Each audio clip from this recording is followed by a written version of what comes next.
Here in Amy, just 7 miles west of Dighton, Dwayne Seifert was working to unclog some grain in one of the bins when the grain came loose all at once, trapping him, even though he was wearing a safety harness.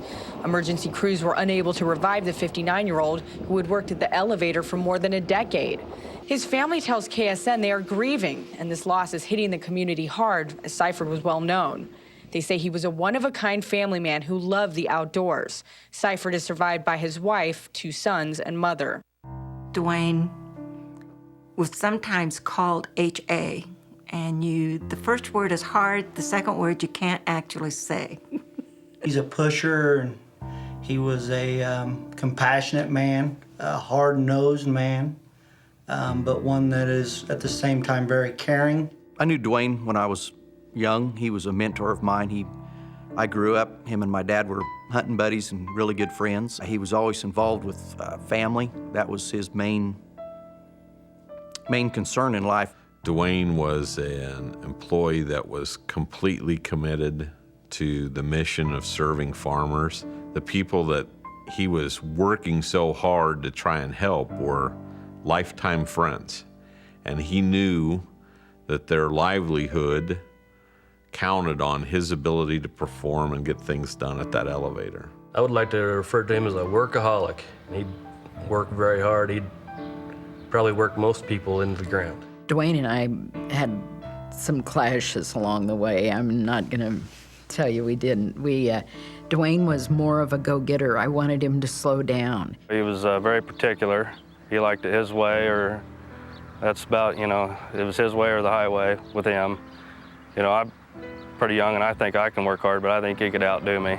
Dad relayed a story to me from one of the grain inspectors that came in and says, you could drag a steak from one end of this place to the other on the floor and grill it, not eat it, because it's that clean. We have lots of employees, and not just in grain, spread out over hundreds of miles, operating by themselves or with other people, and you don't have the benefit then of having somebody there to cause you to stop and think about what you're about to do next. So I became very concerned about that, and I became concerned that we weren't doing all we could to establish this culture of safety. The Garden City Co-op Board decided that we needed to be proactive with safety. And so that's when we established the safety committee. They did inspections of elevators. They talked to and put on seminars or safety committee meetings that employees attended voluntarily. And so we established them to just go out and look and see and be able to communicate with the employees about what their needs are, what their concerns are, that they may not be willing to communicate to a manager. Wayne was elected as the chairperson with the whole group voting for him. Dwayne was so particular about his elevator and he was such a perfectionist about the way it was kept. It was just kind of what fit. When he was asked to be on this committee, he was a little apprehensive at first, but he thought, well, it might be a good thing. Well, when he comes home from the very first one, he says, they made me chairman. And I said, well, somebody needs to be the hard one. There's 2 different groups of employees that, at least in my experience in dealing with various fatalities and tragedies, that seem to be most vulnerable. The first would be new hires. They don't know as much. A lot of them are young. They have a tendency to take shortcuts a little bit more often. In a lot of cases, they need more supervision, and in a lot of cases, we don't have as much supervision for those individuals as we'd like. When we hire new people now, I spend the first day at least or one of the first days that they're here, going over safety procedures and policies, but that's just classroom training, and then it's up to the location managers to do hands-on training with them and show them what they need to be doing and not need to be doing. I think with a good safety program, you can adequately address this challenge of people not knowing what they're doing and getting themselves in a tough situation. The thing that I worry about is the second type of accident that happens, and that is where a person is very familiar with their environment, they're well trained, they're comfortable in that environment, and so they tend to disregard some of the things that they know are very important. I think a lot of people disregard the safety practices just because they're in a hurry. They're just looking to save a few extra seconds to hurry up and get the job done when those few seconds could cost you literally an arm and a leg or your life. The co-op has a very effective safety program, and it's become twofold. Part of it is just the policies and procedures about how we go about our daily task to make sure that safety is always in the forefront, and that we're having checklists and training and those kind of things that will allow us to recognize that there are dangerous parts of our task, and to do what we can to control and minimize those things.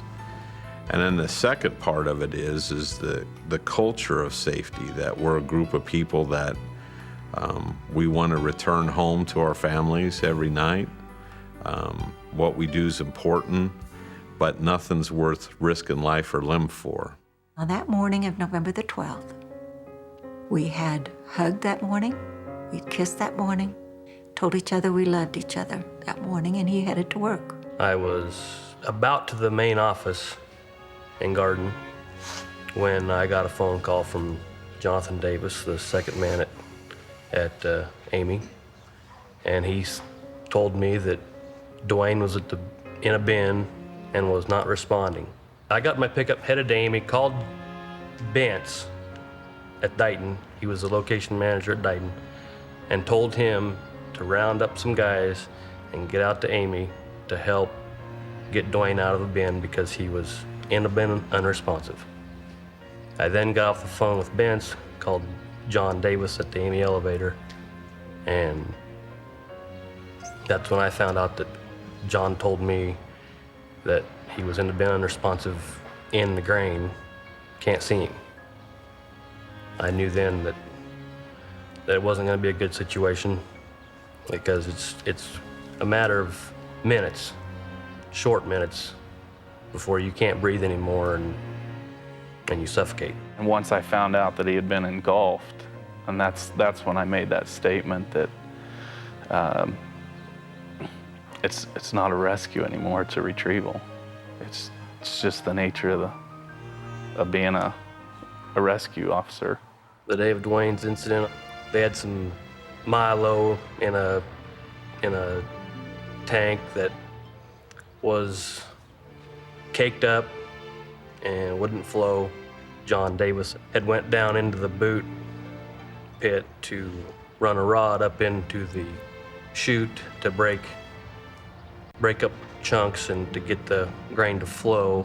Dwayne went in through the manhole cover. He was walking on the grain, had a lifeline and a belt on, but as we all know in the grain industry, if you're not tied up from above, the angle when that rope gets tight, you're gonna get pulled into the grain. And nobody was an observant of that bin entry. We parked across the road, across the street from the hospital, and I could see that the door was open on the ambulance, and they were working very vigorously on Dwayne. But I grasped my brother's hand and I told him, I says, Dwayne's gone. I just know he's gone. Once they got him out and we got to the hospital, it was almost instantaneous that he was pronounced. And then that feeling of just that helpless, almost a survivor's guilt kind of feeling set in. You know, why did this happen to him? Of all people, Dwayne, who was so meticulous about everything he did, how could this have happened to Dwayne? You can prepare yourself for all kinds of things surrounding the death of an employee. You can train and you can do all the things that you supposedly are going to be prepared for, and you just aren't. You just aren't prepared for the grief. Obviously, getting this bin was number one on Dwayne's list of things that he should do. And when he opened it up, the right thing for him to think was, this is going to be a bigger job than Jonathan and I are going to get done before noon, and it will probably involve asking for help for others as it becomes available. But that isn't what happened that day. When Jonathan expressed concerns, or even without, Dwayne sent the message, this is too dangerous for you, I'll do it. That ought to be the ultimate red flag. It just was not expected, not of Dwayne. He's, of course, always safety-minded, you know, and the chairman of the safety committee. And I kept thinking, what would he have been thinking to do something like that? That just was out of character. Dwayne's death rocked the community of Dighton, and it rocked us here at the Garden City Co-op as well. Through Dwayne's leadership and the safety committee, he virtually knew every employee here. Everybody felt a sense of responsibility, a sense of disbelief. And then I think that there was just a real almost anger and frustration that somehow all of us, ultimately me, was responsible for what had happened that day. That's a hard thing to deal with.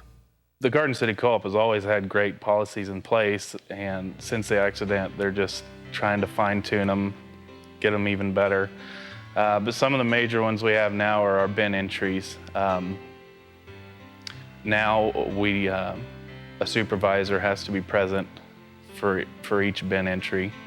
We have to have a supervisor sign off before any employee can enter a bin. And when I'm talking supervisor, it's not the location supervisor. The reason for that is I feel that they want somebody that's off-site, a fresh pair of eyes that isn't there day in and day out to take a look at the situation and determine whether it's safe or not. Regardless of what they're doing, whether it's lockout, tag out, whether it's bin entry, you know, we have one more person to run it by before they're allowed to do anything. We put lots of things in place, but probably the most important thing we did was put those men in place, because the people are what stops accidents.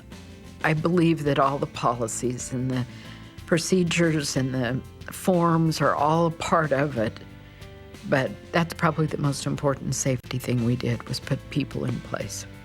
What we had was not a safety program problem. It was a human being problem. It's important for companies to almost plan for inefficiency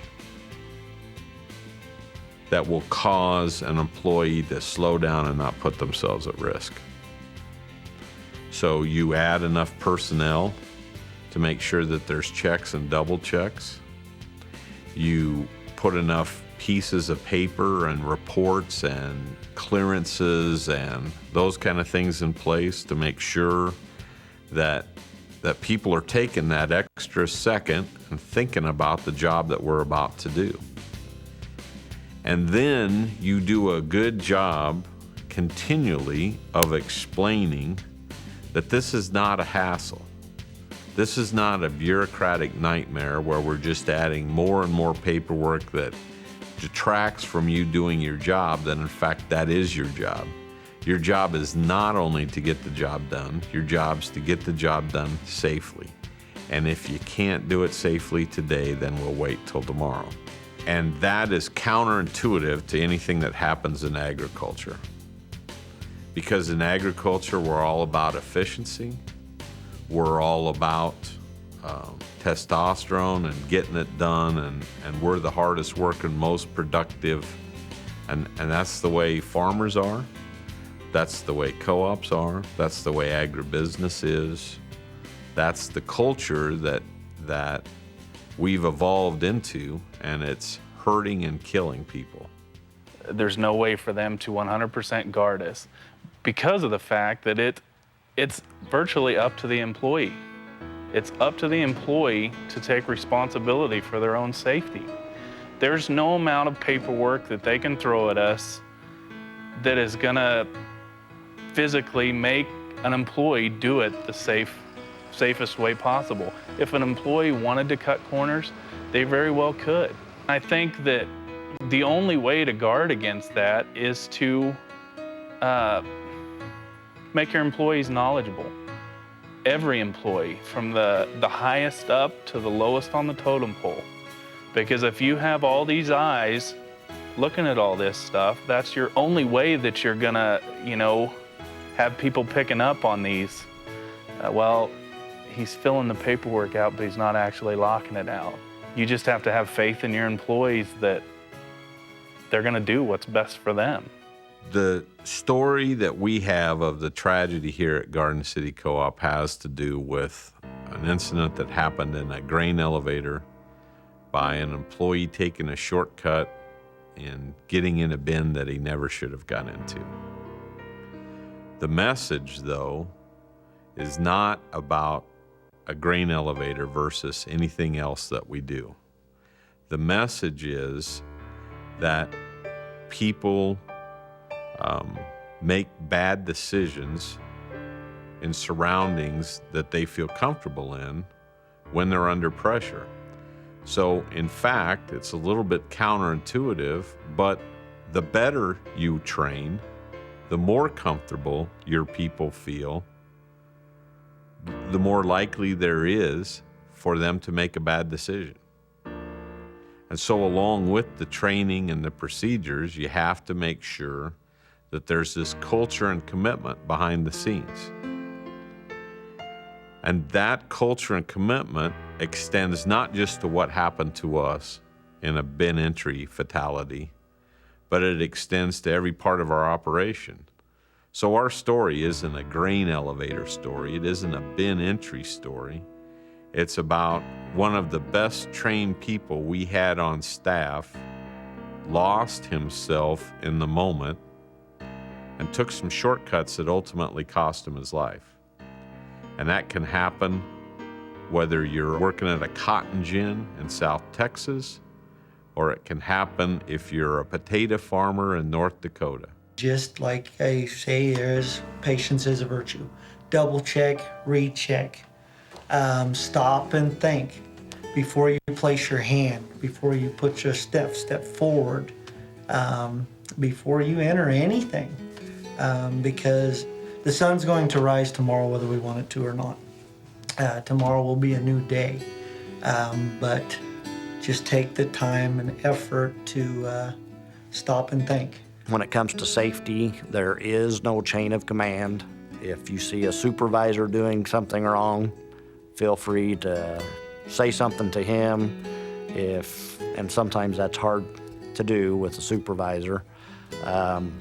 If that doesn't work or you don't feel comfortable, you can talk to any safety committee member, anybody in upper management, if you see somebody doing something unsafe, and we'll address the situation. Everything material in this world can be replaced, but you cannot replace a person. You can't replace the experiences that they've got. You can't train somebody to be like them. You can't fill that gap. But the main goal every day is everybody goes home. But at home, you're somebody's husband, you're somebody's wife, you're somebody's dad, you're somebody's mom, grandma or grandpa. And there's no one else that can replace you in that role. So my advice is, safety rules that you have, they're there for a reason, because everybody wants you to go home. Just because it hasn't happened to us doesn't mean that potential has gone away. It's still there. And sooner or later, it may not be the big thing that gets you, but if you have enough of the little things line up just right, it can still happen. So don't take a chance. It's not worth it. And it starts when you leave the door in the morning. If you got to drive, click the seatbelt. That's where it starts. And if you start there, you'll work your way into the rest of it. Understanding what exposures, what risks there are to your employee group, and then reducing that risk to a point where it's acceptable is really the first step in developing any kind of safety program. And if they can't remove the risk, if they can't stop the thing that could hurt them, or if they haven't been trained, employees need to feel confident and empowered to back up from the situation and get help. I've been involved in agriculture for a long, long time. And I've done and seen people do some really silly things that put themselves and others at risk. And I'm glad that over time we've developed as an industry more of a commitment to safety. And so we're doing a better job of understanding risk, putting policies in place to address that, to make sure that people don't get hurt. But ultimately, it comes down to the person doing the job. Our employers can train us, provide us the safety equipment, personal protective wear,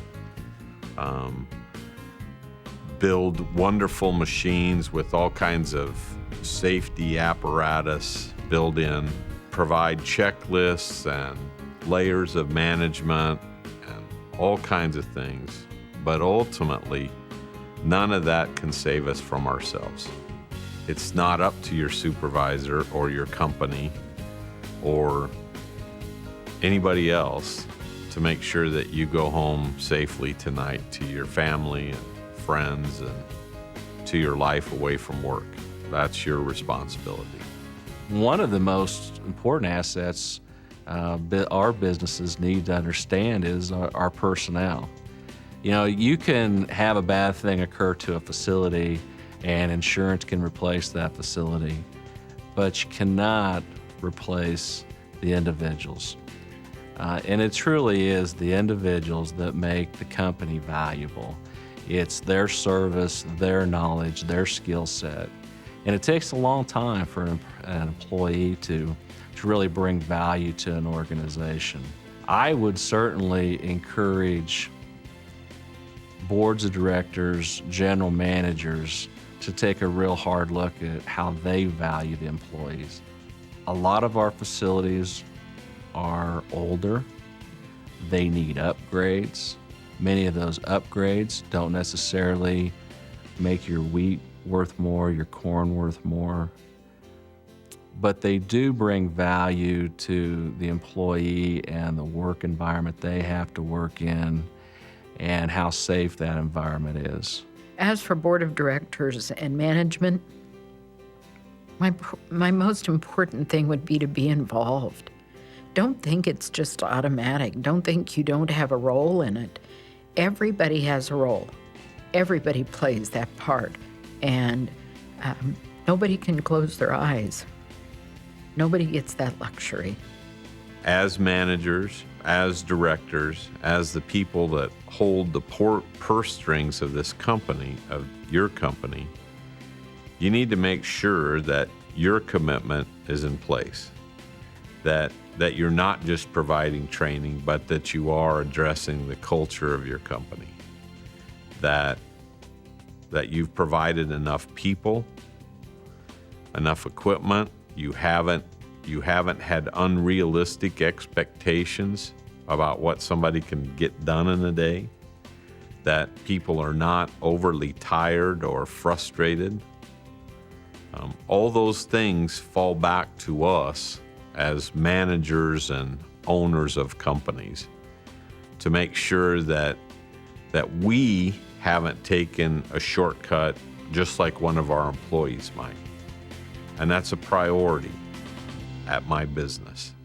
You must tell your spouse or your friend or your mom or your dad, whoever you are with, that you love them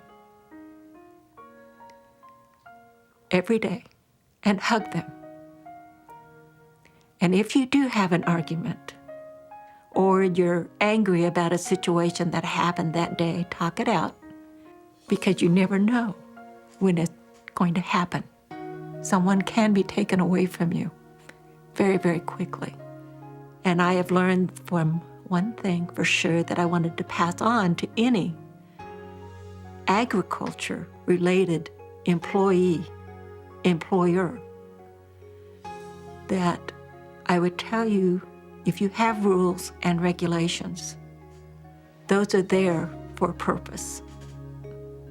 Abide by them, because they someday could save your life.